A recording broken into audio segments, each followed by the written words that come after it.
want hazelnut inside also. From almond we don't have it now. From Lindorf province we don't have it. Yeah. But it's always depending what kind of products if you are. Yeah. It's existing. We don't have any peanuts. We don't have here in Switzerland at all. It's because it's too cheap.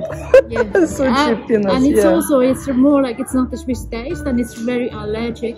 Yeah, yeah, so as well. Really, yeah, exactly. So we don't have any here. The whole area here, not even one shouldn't come here inside. Yeah.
Awesome!